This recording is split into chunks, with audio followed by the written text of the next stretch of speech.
Green yan eh. Oh, Quezon ata yun. Oh. Dami mga kakanin dito.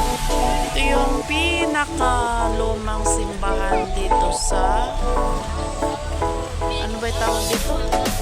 Pakil. Pakil. Ayun yung mga simbahan. Ha? Tara, tara. Ano bang meron doon? Ayoko bang bumili kasi dami pa tayong puntahan. Baka mas may maganda pa to yung madadaan. Oo, hindi na. Ay, gulay.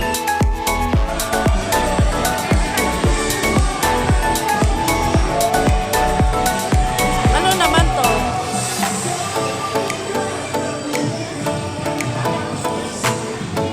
Magkano naman sa chicharon? 75? Isa nga.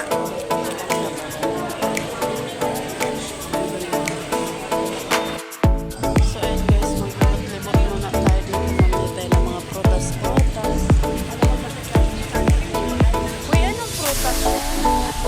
Chico po nga. Ang laki? Yan, chico mami. Magkano naman to? Hilaw pa. Ang laki ng chico.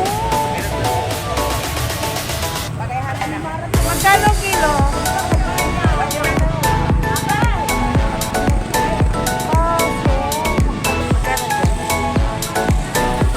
Magkano daw kilo? Ha? Hindi, dalawang piraso lang sa kilo. Ha?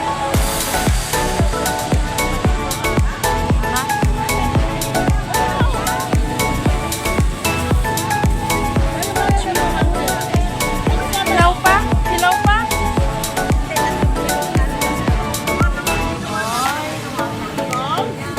Hilaw pa lang.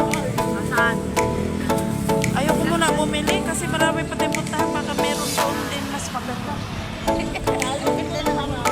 Ha? Sakra. God, all things are possible. Diba? Chicharon doon, no?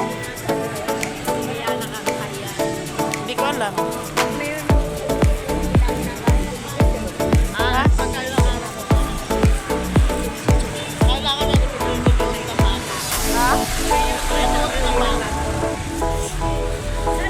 Ulitin? Magkatukulas na siya.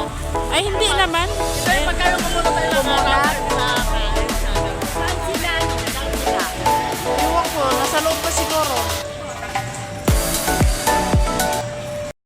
So ayan guys, tapos na tayo dito sa unang destinasyon na sumama lang ako sa mga Catholic sa church visit nila. So dito kami ngayon sa Laguna, sa Pakil. Pinakauna naming destination is Pakil Church. Historical church daw to siya is since 1738. Yun. So, sa sunod na naman kaming destination sa second church. Hello. Tapos ka na? Mainit mo. Ayoko mamili-mili muna. Baka mas maganda pa doon sa ano, sa iba. Kailangan pala yung bibili ng